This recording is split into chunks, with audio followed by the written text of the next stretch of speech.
Normalmente en la República Argentina en nuestra época había 4 millones de población estudiantil. De esos 4 millones, solamente 300.000 hacían los estudios secundarios. De manera que de la escuela primaria a la enseñanza secundaria ya había un descarte de 3.700.000 muchachos. De esos 300.000 iban a la universidad nunca más de 100.000 en todas las universidades. De manera que ya en esa etapa había otro descarte de 200.000. ¿Qué pasaba con estos 3 millones largos que al terminar la escuela primaria no podían ir al secundario porque no tenían medios, porque como la enseñanza era cara, ninguno de ellos podía seguir los estudios superiores? Y estos iban a los potreros, que eran las escuelas de delincuencia más conocidas. No podían ir al secundario porque no tenían medios, porque como la enseñanza era cara, ninguno de ellos podía seguir los estudios superiores. Y estos iban a los potreros, que eran las escuelas de delincuencia más conocidas. Y nosotros no tuvimos delincuencia infantil. ¿Por qué? Porque en Buenos Aires más de 50.000 muchachos tenían sus clubes. Esos clubes los hacía el Estado y se lo entregaba a los vecinos que lo administraban y lo llevaban adelante. Por otra parte, las escuelas profesionales, donde el chico iba, recibía un salario y a la vez estudiaba. Después de recibirse de operario, iban a la fábrica, estaban 3 años.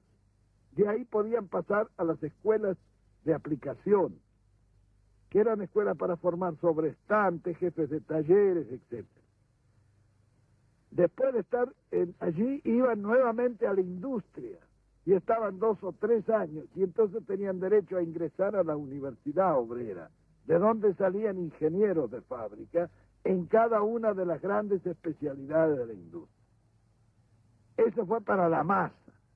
Es decir, en esto se contempló un panorama de conjunto y se hizo la conquista más grande, fue que allí la universidad se llenó de hijos de obreros, donde antes estaba solamente admitido el oligarca, porque la forma de llevar al oligarca es poner altos aranceles, entonces solamente puede ir el que lo paga. Nosotros suprimimos todos los aranceles. Para la universidad no había ni derechos de... La era del supuesto Estado presente ha terminado. Ha sido un fracaso estrepitoso que ha sumergido al 60% de la población en la pobreza y nunca más vamos a volver a eso.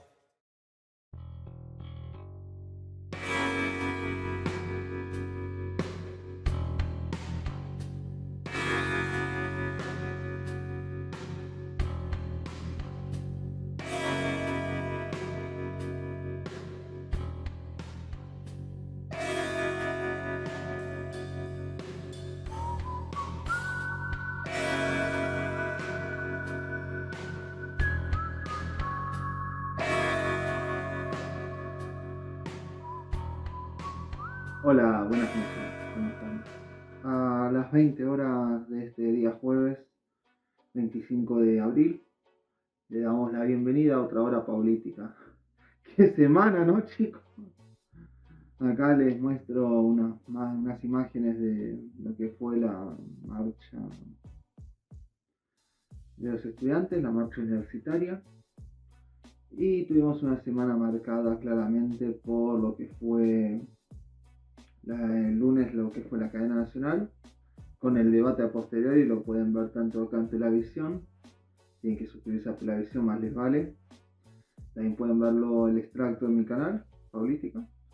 Y tuvimos un debate con Arioli, de La Hora Libre, y con Jordi Canela, de Desayuno de Noticias,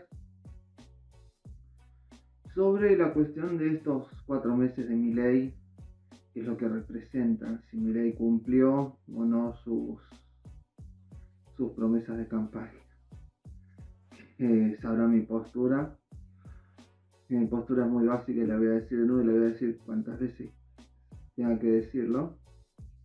La La única cadena nacional que me encantaría por ahora sería que Milei se corta el brazo, y la segunda sería que haga un pedido de disculpas pública, al igual que el pedido de disculpas que vengo esperando de Macri y de tantos otros. Como de la Rúa ya se murió, pero la cuestión de que el ajuste lo va a pagar la política, la fiesta la van a pagar los empresarios. Si no me vengan a decir que no, que era imposible, que no era posible y todo eso. Porque si tenés equipos técnicos que iban a trabajar desde el día 1, que si le daban el gobierno enseguida, tenía ya todo, ya tenía el financiamiento, etcétera, etcétera. No me interesa si son generación 1, 2, 3, 4 o 19ª. Ya tenía el plan de que tenía un ministro súper ultra ortodoxo para desayunarnos ahora como presidente, que tiene a Caputo de ministro de Economía. Básicamente puso la plana mayor de Cambiemos. Pasaron de ser tirabombas y de ser Juntos por el Cargo a, bueno, justamente Juntos por el Cargo. Ganaron otro carguito más, así que aplausos para el Peluca. Y aplausos para todos los que tienen que militar y apoyarlo y decir que no la veo y que, no sé, que soy una zurda, una polentera, soy peroncha, soy esto, soy lo otro.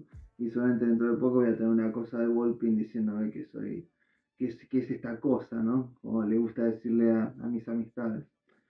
Pero bueno, en esta hora política vamos a hablar un poco de lo que es la educación pública. Hacer un pequeño repaso, no tan extenso ni tan complejo con nombres raros y eso, simplemente para ponernos en perspectiva de que no hay un Roca o Perón, Irigoyen o Perón, sino que hay un Roca, hay un Sarmiento, hay un Irigoyen y hay un Perón. Y hay un Frondizi y hay un Ilia, y hay un Alfonsín, Menem, los Kirchner, Macri, Milei y el que venga. No se puede construir el país por pedazos, por porciones de militancia. No podés construir la historia en base a un sector o el otro, una biblioteca o la otra. ¿La hacés con las dos bibliotecas o no tenés un país? Lo aprendieron los estadounidenses, lo aprendieron los europeos, lo aprendieron todas las sociedades que supuestamente ahora son grandes y que todos las vemos como sociedades grandes. En ese sentido, tenemos lo que son las marchas estudiantiles, todas estas marchas que fueron ocurriendo con el paso de estos días, y este reclamo de defendamos la educación pública, que obvio yo la defiendo. Lo que yo no defiendo es marchar con Kicillof, marchar con Massa, marchar con la CGT, por eso yo no fui a la marcha.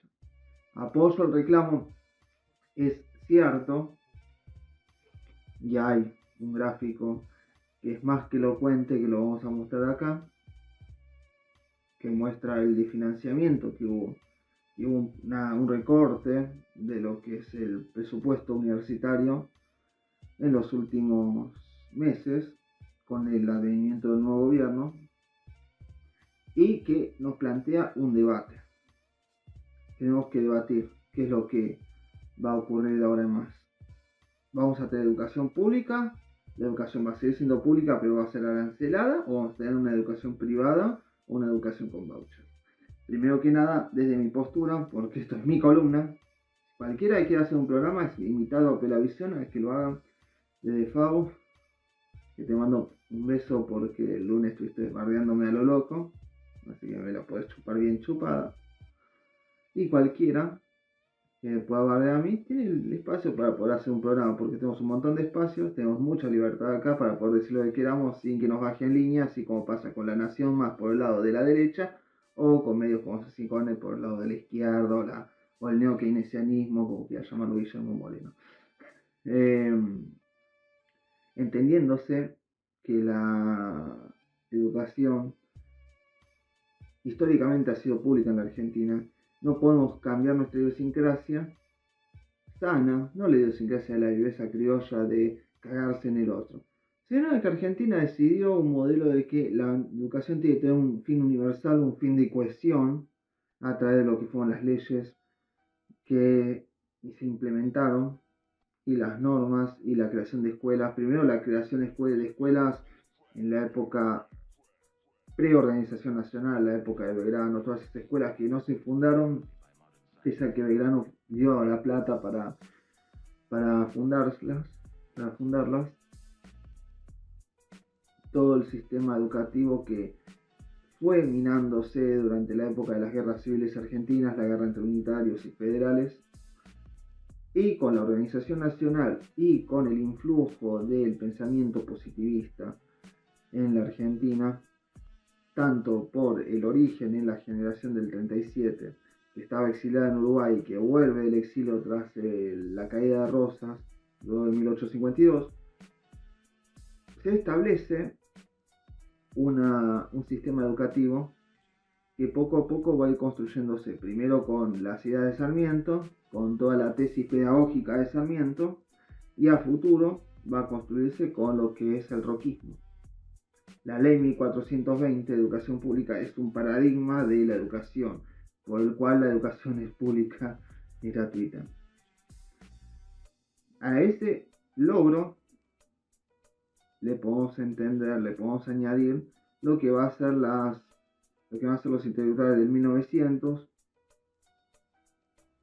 lo que va a ser la lucha estudiantil a posteriori respecto a los claustros, que la UBA hoy en día lo levanta, ¿no? Que el tema de la autarquía, la independencia universitaria es un logro de la reforma universitaria, que, o sea, todo es en 1918, pero fue todo un proceso mucho más largo. La Universidad de Córdoba, que es la universidad más antigua del país, dentro del virreinato había otras universidades, por ejemplo, en lo que es el territorio de Bolivia, pero dentro de lo que es el territorio actual argentino, la Universidad de Córdoba es la más antigua. Fue, o sea, la cual dota a la ciudad mediterránea y a la provincia mediterránea del mote de la docta.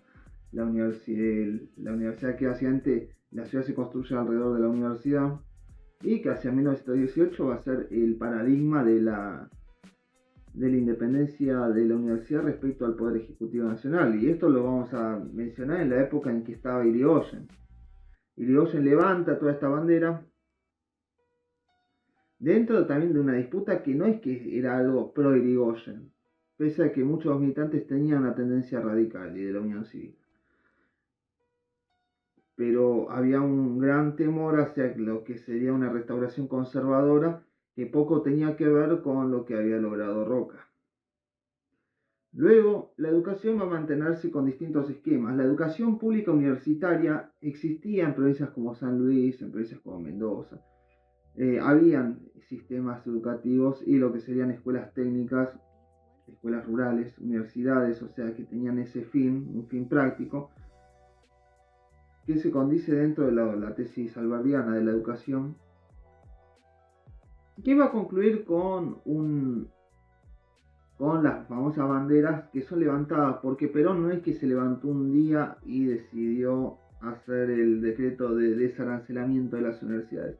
Ya esto provenía de lo que es el neo-irigoyenismo de esa época, que era el Forja, Calabrini Ortiz, Jaureche, todos estos intelectuales que habían escrito tesis en contra de lo que sería la extranjerización de la educación y la elitización de la educación, de que la inteligencia, que básicamente es lo que hoy en día llamamos las empanadas en frasco, que llamamos los intelectuales en la Torre de Marfil, tenían como consecuencia una finalidad que no era nada más y nada menos que establecer la educación por fuera de los cánones de la situación social y la situación de necesidad. Ahora tanto que se dice, no, la educación no sirve para nada, acá tenemos que tener una prioridad para las cosas que son útiles. Bueno, Perón las vio, Perón en ese sentido la vio, y desde ese punto de vista estableció que la educación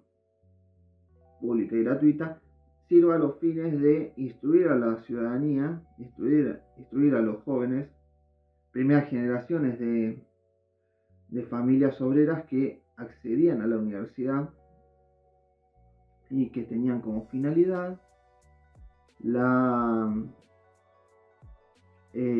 la utilidad de esos conocimientos universitarios para el desarrollo de la industria, el agro, el ganadero, y de esa manera poder establecerse en un contexto de tener los pies sobre la tierra a la hora de poder desarrollar su práctica. Porque está muy bien las ciencias liberales, las ramas liberales, la educación, el tema de las humanidades y eso, pero también necesitamos una técnica que pueda permitir lo que es el desarrollo fáctico de lo que es la nación. Perón lo vio en ese sentido, por eso siempre digo, los libertarios critican a Perón, pero Perón tiene mucho más en común con algunas medidas libertarias de lo que se cree. En este punto de vista, también se establece lo que es la Universidad Obrera Nacional, la UON, que va a ser algo así como la antesala de lo que durante la Revolución Libertadora del 55 al 58 y después durante la época de Frondizi, laica o libre, va a establecerse lo que es la Universidad Tecnológica Nacional. Una Universidad Tecnológica Nacional que tiene como destino la constitución de justamente lo que son las ramas técnicas, lo que es la tecnología, lo que va a ser a futuro, lo que es la programación, todas las ciencias de la computación, etcétera, etcétera. Todo eso tiene origen en el peronismo. Cualquiera que está estudiando en la UTN, que sepa que el origen de la UTN es eminentemente peronista, para aquellos que son antiperonistas. Y para aquellos que son peronistas hay que reconocer que el peronismo posterior a 1974, pese a Puigros y a todos estos intelectuales, después no desarrolló una escuela intelectual capaz de poder tomar la posta en los años posteriores a la dictadura. Dentro de este esquema tenés a Alfonsín, tenés a la creación del CBC en el año 85, que para mí es uno de los mayores errores de la educación superior argentina, teniendo en cuenta de que se tenía como variable para poder desarrollarse el CBC, la falta de conocimientos y la brecha que había entre los estudiantes del nivel secundario y los estudiantes universitarios, que tenían que acceder a otro tipo de conocimientos. En vez de poder nivelar para arriba, se niveló para abajo. Se creó un sistema que excluye, que hace un paradigma de las escuelas nacionales, llámese Pellegrini, llámese Nacional de Buenos Aires, llámese Lenguas Vivas, que acceden a conocimientos tales como filosofía, tales como lenguas extranjeras, tanto lenguas vivas como lenguas muertas, y que acceden a un cierto conocimiento que no se consigue en otros centros educativos, primarios y secundarios de este país. De esa manera, la brecha fue acrecentándose durante el paso de los años, y como consecuencia final de todo esto, ¿qué tenemos como conclusión? Un sistema donde no se pone el foco en el ser humano, un sistema donde la educación terminó siendo amputada por todos lados, y el golpe final, el último clavo sobre el ataúd, fue la ley de financiamiento educativo del menemismo, que iba a sumarse con la ley de educación superior, que iba a ser la ley tan afamada de arancelamiento de la escuela pública superior. Como ven, la historia argentina no es una mera colección de individuos que aparecen salidos de un repollo, sino que tiene una constitución histórica esto. Si nosotros vamos para el lado de las socialdemocracias europeas, toda la educación tiene que ser pública y no tiene que ser financiada por nadie, tiene que ser financiada de los árboles. Si el vaivén histórico va en pos de que el muro se cayó para el lado de la cortina de hierro y Estados Unidos se convirtió en el hegemón, entonces tenemos que privatizar todo. La cosa no funciona así. Históricamente Argentina, y sí se va a entender el tema de que no nos dieron 5 premios Nobel y todo el asunto, pero los premios Nobel ocurrieron, la mitad de los premios Nobel ocurrieron antes del desarancelamiento de la educación pública, o sea, anterior a 1950. casos como el de Carlos Saavedra Lamas, por ejemplo, 1936, que justo lo hablamos en la trivia del año de la emisión pasada. Tenés caso, bueno, el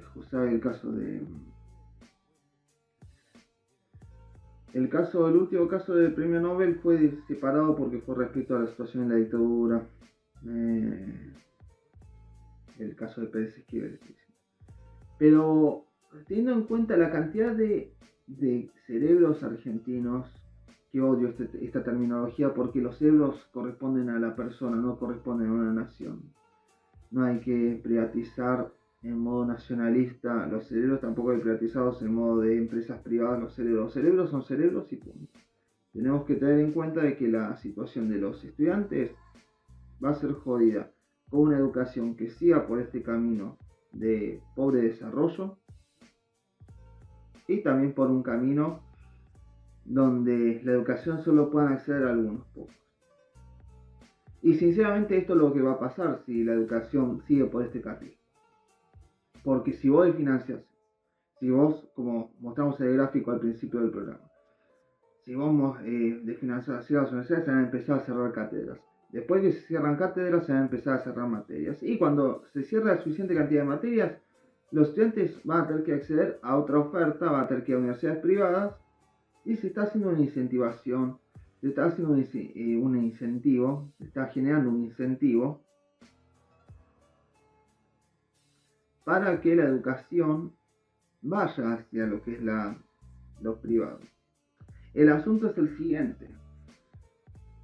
Así como la educación pública y la salud pública están siendo sobresaturadas debido a que las personas no pueden pagar salud privada y educación privada, cuando pase a la inversa, también va a ocurrir y el Estado va a tener que subsidiar a esos dos parangones. Y ahí que vamos a decir, no, desfinanciemos la educación privada y vayamos a la educación pública. Yo no comprendo las actitudes de un gobierno que bajó el presupuesto a 1/3 y que por otro lado financia los vouchers en educación privada. Yo no lo puedo comprender. Acá lo que necesitamos, y esto es para los que dicen, no, vos no propones nada. Yo lo que propongo es en el sistema de salud, un sistema universal de cuidados, similar al de Inglaterra.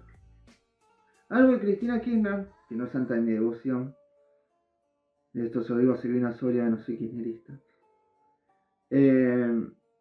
Cristina Kirchner lo propuso, que todos tengamos un seguro social, un social security, por el cual podamos, pagar lo que es un canon, o que se financie de otra manera, se le saque la caja a lo que son los sindicatos, y que el sistema público de salud se financie. Y obviamente sacar todo ese monto de guita que se le da a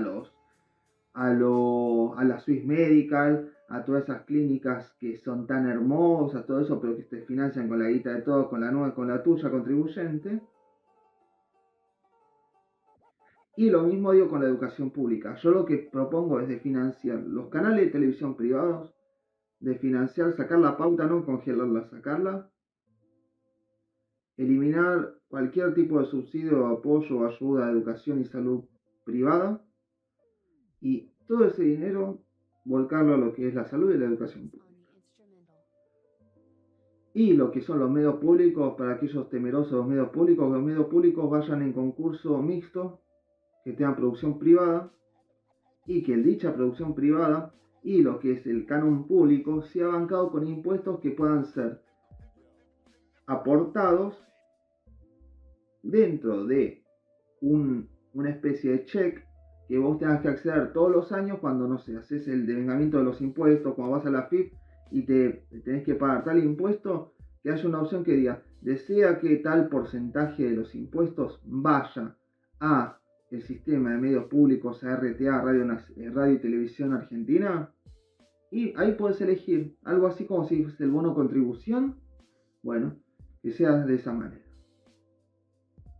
Y que obviamente con cualquier donación de privados pueda bancarse lo que es la televisión pública.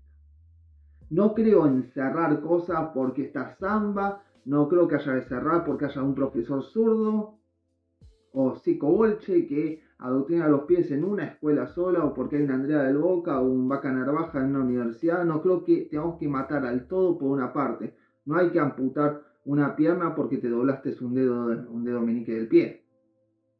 Tenemos que dejar de lado el extremismo absoluto de una cosa o la otra, porque si somos tan extremistas, tenemos que haberlo sacado a Alberto Fernández en 2021 y haber hecho rodar algunas cabezas.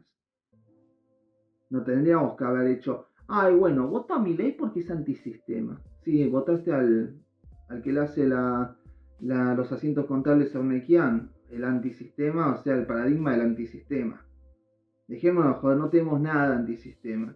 Somos unos antisistemas y criticamos a la izquierda por marchar. Decimos que una marcha es política cuando todas las marchas son políticas, chicos. En este sentido, chicos, saquémonos la careta, dejémonos de joder y tengamos las pelotas de asumir nuestros roles, nuestras posiciones. Tanto como me la achacan a mí muchas veces, yo se lo estoy achacando a ustedes. Tengamos las pelotas suficientes de hacernos cargo y proponer, como lo acabo de hacer, qué es lo que queremos hacer. No cortemos cosas porque no nos gustan, o porque estos son sucios, negros y feos, o porque estos son rubios, chetos y lindos. No, la cosa no funciona así, y entiéndalo, y lo voy a decir hasta el cansancio. Este país no se va a construir solo con un 50%, se va a construir con el 100% de los argentinos adentro. Así que nada, chicos, yo los estoy leyendo en comentarios, les pido que me escriban, que me llenen de comentarios la caja de comentarios, puteadas, elogios, lo que sea, chicos. Yo me las banco todas. Y cualquiera que odie algún programa o que tenga un mal encono con este programa o con cualquier otro, los invitamos a hacer su programa en Pelavisión. Siempre hay espacios, siempre las puertas están abiertas. Sin bajada de línea, sin jefes, autogestivo, como dicen los jóvenes de hoy, y construido desde el amor hacia poder ser una pequeña gota de información en este mar de desinformación. Esta es Pau, esto es La Hora Paulítica, y les mando un beso enorme. Hasta el próximo jueves. Chao. Que al doblar la esquina haya una aventura, ya ves, sigue viva y a pesar de todo, llena de ternura. Si acaso te encuentras con otro emigrante, decile que vuelva, que pronto seremos mejores que antes, que todo fue culpa de 4 atorrantes que solo lograron que el pueblo no cante. Volve cuando quieras, que juntos podremos salir